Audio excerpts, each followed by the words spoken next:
જય શ્રી કૃષ્ણ, રાધે રાધે. મિત્રો, 7મા શ્લોકની અંદર ભગવાન કૃષ્ણએ અર્જુનને એક વાત કરી કે હે અર્જુન, એક સ્થળ ઉપર, મારા શરીરમાં કોઈ પણ એક સ્થળ ઉપર તું ચચરાચર સૃષ્ટિને કૃત્સ્નમ જગત પશ્યશ્ચ, તું આખા જગતને મારા કોઈ એક અંશની અંદર તું જોએ. ચચરાચર પશ્ય કૃત્સ્ન જગત, ઇહ એકસ્થમ એવો શબ્દ હોય, શરીરના કોઈ એક અંશની અંદર, આખા શરીરની તો વાત જ નથી. બીજું, ભગવાને એ પણ ચોખવટ કરી કે મમ દેહે ગુડાકેશ, હે ગુડાકેશ, મારા શરીરમાં ચ અન્યત દ્રષ્ટુમ ઈચ્છામિ, ઈચ્છસી, જો તું બીજું કંઈ પણ જોવા ઈચ્છતો હોય તો એને પણ તું જોઈ લે. આપણે એ પણ વાત કરી કે ભગવાનના શરીરમાં બધા જ કાળ વર્તમાન જ છે, ભૂતકાળ પણ રહેલો છે અને ન બનેલી ઘટનાઓ પણ ત્યાં છે જ. એમનો સમય આવશે એટલે એ ઘટના ત્યાંથી બહાર નીકળશે, સમય પૂરો થશે એટલે એ ઘટના પાછી એમની અંદર સમાઈ જવાની છે. એટલે ભગવાને કીધું બીજું જો કંઈ પણ અન્યત કશ્ચિત દ્રષ્ટુમ ઈચ્છસી, બીજું જો પણ કંઈ તને જોવાની ઈચ્છા હોય તો એ પણ જોઈ લે. હવે પ્રશ્ન બહુ વિશિષ્ટ પ્રકારનો સામે આવીને ઉભો છે. ભગવાને તો પોતાનું વિશ્વરૂપ બતાવી દીધું અને જોવા માટે કીધું દીધું, પણ અર્જુને ચોથા શ્લોકમાં વાત કરી હતી કે જો હું સમર્થ હોઉં એવું તમને લાગતું હોય તો મને તમે બતાવો એમ. હવે આ તો વિશ્વરૂપ દર્શન છે, એમ કેવી રીતે અર્જુન જોઈ શકવાના? પશ્ય એવું ભગવાન કહે છે, તું જો. અને હવે 8મા શ્લોકમાં ભગવાન અર્જુન ઉપર એક વિશિષ્ટ કૃપા કરે છે કે ન તું મામ શક્યસે દ્રષ્ટુમ અનેન એવ સ્વચક્ષુષા દિવ્યમ દદામી તે ચક્ષુઃ પશ્ય મે યોગમ ઐશ્વરમ.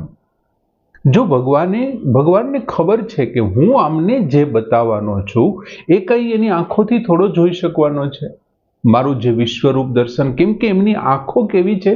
પ્રાકૃત છે, પ્રકૃતિના તત્વોમાંથી બનેલી છે, અને ભગવાન તો પ્રકૃતિથી અતીત છે, પ્રકૃતિના તત્વોના બંધનમાં એ નથી, એટલે એ ન જ જોઈ શકે. એટલે ભગવાન શું કહે છે? ન તું મામ શક્યસે દ્રષ્ટુમ અનેન એવ સ્વચક્ષુષા, તું એટલે પરંતુ, અનેન એટલે આ, સ્વચક્ષુષા પોતાની આંખોથી, મામ દ્રષ્ટુમ ન શક્યશે મને જોઈ શકવા સમર્થ નથી, પરંતુ અનેન સ્વચક્ષુષા પોતાની આ આંખોથી મામ દ્રષ્ટુમ મને જોઈ શકવા માટે ન શક્ય છે, તું સમર્થ નથી એમ. તો હવે શું કરવું? તું સમર્થ નથી એટલે ભગવાન બીજી લીટીમાં કહે છે દિવ્યમ દદામી તે ચક્ષુ, માટે તે એટલે તને દિવ્યમ ચક્ષુઃ દદામી, અલૌકિક ચક્ષુ, દિવ્ય દ્રષ્ટિ, દદામી એટલે આપું છું, માટે તને દિવ્યમ ચક્ષુ દદામી, દિવ્ય અલૌકિક ચક્ષુ આપું છું, અલૌકિક દ્રષ્ટિ આપું છું. પશ્ય મે યોગમ ઐશ્વરમ, અને મારા ઈશ્વરીય સામર્થ્યને જો. હું તને દિવ્ય દ્રષ્ટિ આપું છું અને હવે તું મારા ઈશ્વરીય સામર્થ્યને જો. બહુ સરસ વાત, ભગવાને કૃપા કરવામાં કોઈ બાકી નથી રાખ્યું યાર. અર્જુન સારા સંતો, સાધકો અને મહાન ઋષિઓને અર્જુનની ઈર્ષા થઈને એટલો ભગવાને અર્જુન ઉપર પ્રેમ કર્યો છે, એટલો બધો પ્રેમ દીધો છે ભગવાને અર્જુનને. ભગવાનને ખબર છે એટલે ચોખવટથી વાત કરે છે કે તારા ચક્ષુની શક્તિ નથી, કેમ કે તે અલ્પ છે અને સીમિત છે. તારી પાસે જે આંખો છે એમને જોવા માટેની શક્તિ થોડી છે, બીજી સીમિત છે, અમુક સીમા સુધી જ જોઈ શકે, એથી આગળનું નથી જોઈ શકવાના. દાખલા તરીકે મારી આંખની એકદમ નજીક બહુ મોટો પહાડ મૂકી દો તો મને પહાડનો એક ભાગ દેખાશે, મને આખો પહાડ નહીં દેખાય. મારે આખો પહાડ જોવો હશે તો શું કરવું પડશે? મારે બહુ દૂર જવું પડશે. એમ અલ્પ છે, સીમિત છે, હું જે જગ્યાએ છું ત્યાંથી મને નહીં દેખાઈ શકે એમ. એટલે ભગવાન કહે છે કે તારી પાસે જે ચર્મચક્ષુ છે એ અલ્પ છે, સીમિત છે. બીજું, તને જે ચક્ષુ મળ્યા છે પ્રકૃતિના તત્વોમાંથી હોવાથી, પ્રકૃતિના તત્વોવાળા હોવાથી એ પ્રકૃતિના કાર્યને જોઈ શકે, પ્રકૃતિનું જે કાર્ય છે તે આ મનુષ્ય છે, આ પશુ છે, આ પક્ષી છે, આ જળ વસ્તુ છે, આ વૃક્ષ છે, આમ ભેદ કરી શકે. એ બે મનુષ્ય વચ્ચેના રહેલા ભેદને, એમના રૂપને, એના વર્ણને, પશુ પક્ષીઓના રૂપોને, આ બધું કરી શકે, તેના ભેદને જોઈ શકે. પરંતુ જે પ્રકૃતિથી પર છે એમને કેવી રીતે જોઈ શકવાના છે? જે પ્રકૃતિના તત્વોથી પર છે અને એ ભગવાનનું રૂપ છે, તો એ ભગવાનના રૂપના ચર્મચક્ષુ પ્રકૃતિના તત્વોમાંથી બનેલું છે. કેવી રીતે? કેમ કે ભગવાનનું રૂપ છે મન, બુદ્ધિ, અહંકાર એમનાથી પર છે. એમનાથી તો એ પ્રાપ્ત છે જ નહીં. મનથી, બુદ્ધિથી, અહંકાર એ 24 તત્વોમાંથી પ્રાપ્ત નથી. તો પ્રકૃતિના તત્વોને જોવામાં પણ આપણા ચક્ષુની લાચારી છે. તો પછી આ તો પ્રકૃતિના તત્વથી અતીત છે. દાખલા તરીકે હવાની અંદર ઉડી લહેરા રજકણોને આપણે નથી જોઈ શકતા. એમના માટે કોઈ સૂર્યનું ચાંદરડું પડતું હોય અને ગામડાના નળિયાવાળા મકાનમાં ક્યાંક નળિયું તૂટી ગયું હોય ને ત્યાંથી સૂર્યપ્રકાશ આવતો હોય ને તો પુષ્કળ રજકણો તમને દેખાશે. એ ટોર્ચની કિરણોની અંદર પુષ્કળ દેખાશે. વિજ્ઞાનની લેબોરેટરીમાં આપણે ભણતા ત્યારે આપણા વિજ્ઞાન શિક્ષક આપણને ડુંગળીના કોષ બતાવતા, ત્યારે પણ ત્યાં બાયનોક્યુલરનો ઉપયોગ થતો યાર, અને એમની અંદર કોષ આપણને બતાવતા, ત્યારે આપણે જોઈ શકતા એમ. બાકી નથી જોઈ શકાતું. બેક્ટેરિયાના અંતે એ બધા પ્રકૃતિના તત્વો છે. એમને આપણી પ્રકૃતિના તત્વોમાંથી બનેલી આંખો છે નથી જોઈ શકતી, કેમ કે એમની શક્તિ અલ્પ છે અને બીજું સીમિત છે. માટે વિવિધ પ્રકારના જોવાના સાધનોનો જો ઉપયોગ કરીને તો થાય.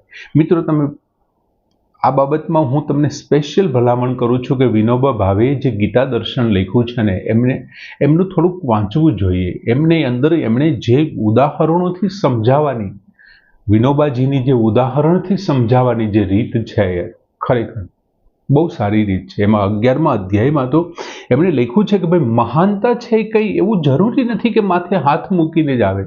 ભગવાન રામ ગૌતમ ઋષિના આશ્રમમાંથી ચાલ્યા જતા હતા ને એની પગ રજ જ્યારે અડી જાય છે ને ત્યારે એ શિલા છે એ અહલ્યા બની જાય છે. આમ મહાનતા છે એ કોઈ પણ સ્વરૂપમાં તમને પ્રાપ્ત થાય, જેમ અર્જુનને અત્યારે પ્રાપ્ત થઈ રહી છે. ઘણી વખત આપણે નવી ટેકનોલોજી પ્રમાણે પિક્ચર જોતા હોઈએ છીએ.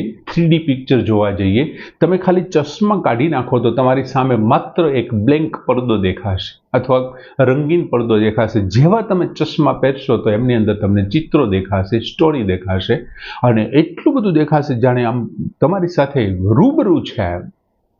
તમે ઘણી વખત ડરી જશો આવા પિક્ચરો જોવામાં. એ વસ્તુ શું બતાવે છે? આપણી આંખોની સીમિતતા છે, એમની શક્તિ અલ્પ છે.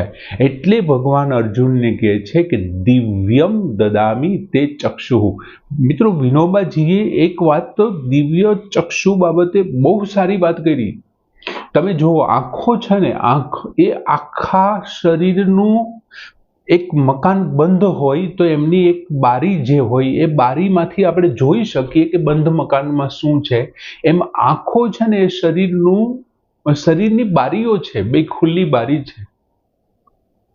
એમાંથી તમે જોઈ શકો કે અંદર તમે આંખ આમ સામે જોવે ને ત્યાં બાળક સમજી જાય કે મારો બાપ ગુસ્સે છે, મારી માં ગુસ્સે થઈ છે. આંખ સામે જોઈને એને ખબર પડી જાય કે હવે મને ચૂપ રહેવાનું કહે છે. આંખ સામે જોઈને વળતી જાય છે કે હવે આપણે અહીંથી ઊભું થવાનું કહે છે. આ જે અંદરની ભાવનાઓ છે ને એ આંખમાં દેખાય છે, અંદરની ભાવનાઓ. એમ જ્યારે અંદરની ભાવનાઓ જેટલી શુદ્ધ થતી જશે, તમારી જેટલી શુદ્ધ થતી જશે, એટલી આંખોમાં દિવ્યતા આવતી જશે. દિવ્યતા આવતી જ જશે. તમારી અંદરની ભાવનાઓમાંથી રાગ, આસક્તિ, મમત્વ આ બધું નીકળી જશે ને ત્યારે તમને સમગ્ર સૃષ્ટિમાં ભગવાન કૃષ્ણના દર્શન થશે. ઠાકુર તમને બધે દેખાશે. તમને ત્યાં બધી જ જગ્યાએ જ્યાં જ્યાં નજર કરશો ને ત્યાંનું દેખાશે. કેમ કે અંદર જે કાંઈ ચાલે છે ને ચળવળ, એ આંખ એનું બારી છે, ત્યાંથી તમે જોઈ શકો. એટલે પહેલાના ડોક્ટરો તો ખાલી આંખ આમ કરીને કહી દેતા તને આ જ રોગ છે. કમળાના રોગીને પકડવો હોય ને ત્યારે એને આંખ ઉપરથી પકડાઈ શકે કે આના શરીરની અંદર કમળાના જમ્સ છે, એ આંખ ઉપરથી ખબર પડી જતી. આંખથી ગુસ્સાની ખબર પડે, આંખથી પ્રેમની ખબર પડે, એમ અંદર અંતઃકરણમાં ચાલતા તમારા જે કાંઈ ભાવનાઓ છે ને એ આંખ છે, અને આંખમાં તો જ દિવ્યતા આવશે કે અંદર તમારે પેલા દિવ્યતાને પ્રગટ કરવી પડશે.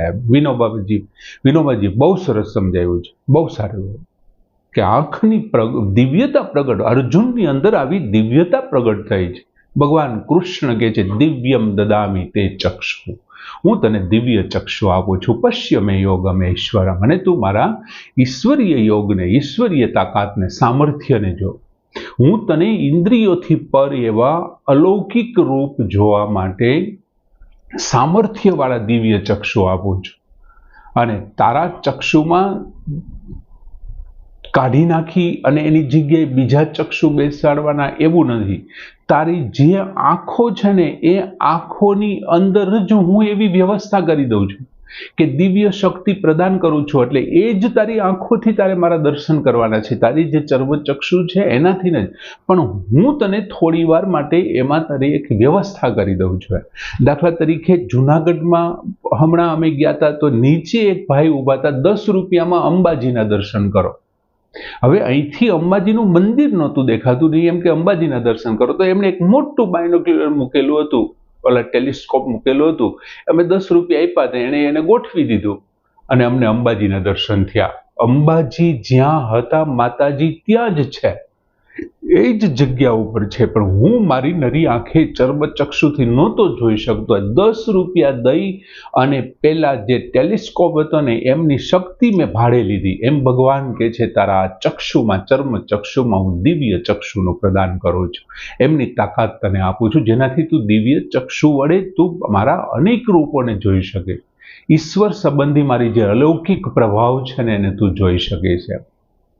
મિત્રો, માત્ર દ્રષ્ટિ ભેદ કરવાની વાત છે. દિવ્ય ચક્ષુ એટલે બીજું કંઈ નહીં, દ્રષ્ટિ ભેદ. દાખલા તરીકે માની લ્યો કે કોઈ એક જગ્યાએ ચાલ્યા જાય છે, ત્યાં લખેલું છે શ્રીમદ ભગવદ્ ગીતા, આવું એક જગ્યાએ લખેલું છે.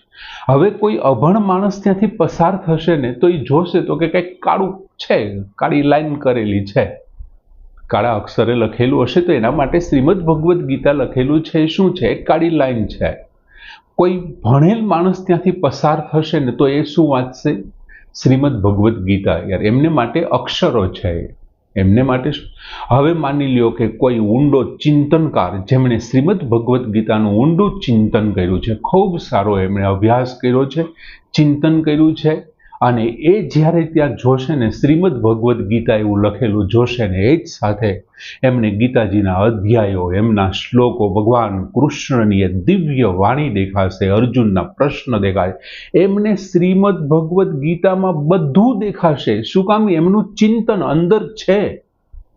એટલા માટે એમને જે દ્રષ્ટિ છે દિવ્ય દ્રષ્ટિ બની ગઈ. માત્ર ગીતાજીને જોયું નામ થઈ ગયું. તમે વિચાર કરો કે આવું વિશ્વરૂપ બલિરાજાને પણ બતાવ્યું હતું ભગવાને. વામન સ્વરૂપ હતું ત્યારે, અને વામનમાંથી જ્યારે વિશાળ બન્યા હશે, વામનમાંથી જ્યારે વિશાળ બન્યા, અને અહીં અર્જુનના રથ ઉપર હાથમાં ચાબુક લઈ બેઠેલા ભગવાન કૃષ્ણએ પોતાનું દિવ્ય સ્વરૂપ બતાવ્યું હશે, વિશાળ, જેમની અંદર હિમાલય પણ એક અંશ માત્રમાં સમાઈ ગયો હતો. વિવિધ પ્રકારના સમુદ્ર, હિમાલય, 12 આદિત્યો, 8 વસુઓ, એમ 33 કોટી દેવતાઓ એમની અંદર સમાયેલા. કોટી એટલે પ્રકારના, આપણે જોયું હતું 49 મરુદગણો. આ બધા આ જે વસ્તુ છે ને આજે જોવાની શ્રીમદ ભગવદ્ ગીતાની અંદર ભગવાન કૃષ્ણના સંવાદો, અર્જુનના સંવાદો, એમની જે વાણી છે, અસ્ખલિત પ્રવાહ છે, જ્ઞાન છે, એ ગીતાના અભ્યાસી ઊંડા ચિંતનકારના મગજમાં તરત આવી જશે. એ એમની દિવ્યતા છે, એમની દ્રષ્ટિની દિવ્યતા છે. કોઈ ફૂલ જોશે તો એ ફૂલની કોમળતા, એમની સુગંધ એમનાથી એ જો માહિતગાર હશે તો તરત થઈ જશે. બાકી તો કોઈ લખેલું હશે કમળ તો એ કોઈને માટે અક્ષર છે, કોઈને માટે કાળી લાઈન છે, અને જાણકાર વ્યક્તિઓને માટે કંઈક જુદું જ છે. બીજું મિત્રો, 4થા શ્લોકમાં અર્જુને એવું કીધું હતું કે જો હું સમર્થ હોઉં તો બતાવો. તો ખરેખર 5મા જ શ્લોકમાં ભગવાન કૃષ્ણએ આ શ્લોક કહી દેવો જોઈએ કે ભાઈ તું સમર્થ નથી, તારા ચર્મચક્ષુ એન અનેન સ્વચક્ષુષા મામ દ્રષ્ટુમ ન શક્ય છે. તું સમર્થ નથી. દિવ્યમ દદામી તે ચક્ષુ, માટે હું તને દિવ્ય ચક્ષુ આપું છું. એવું ખરેખર આ 5મા શ્લોકે હોવું જોઈએ ને, બદલે ભગવાને 8મા શ્લોકમાં કીધું. કેમ કે ભગવાન છે ને ભક્ત ઉપર ક્રમશઃ કૃપા કરતા જાય છે, જેમ જેમ એમને જરૂર પડે છે ને એમ એમ આપતા જાય છે. ને શું કામ આવું કરે છે? કેમ કે એણે કીધું છે ને યોગ ક્ષેમમ વહામ્ય, હું તારો યોગ અને ક્ષેમ વહાવી. તારે દિવ્ય દર્શન કરવા છે ને, મારા વિશ્વરૂપના દર્શન કરવા છે ને, મારી રિસ્પોન્સિબિલિટી, મારી જવાબદારી છે કરાવવાની. એટલા માટે ભગવાને હવે એમને આપ્યા છે. બહુ સરસ મજાનો શ્લોક. અહીંથી આપણા 11મા અધ્યાયનું બંધારણ થઈ ગયું. કેમ કે જો અર્જુન પાસે દિવ્ય ચક્ષુ ન હોત તો શું કરત એમ, એટલે આ એક બંધારણ છે. સરસ શ્લોક કે ન તું મામ શક્ય છે દ્રષ્ટુમ અનેન એવ સ્વચક્ષુષા દિવ્યમ દદામી તે ચક્ષુ પશ્ય મે યોગમેશ્વરમય. પૂર્ણ કરીએ. જય શ્રી કૃષ્ણ.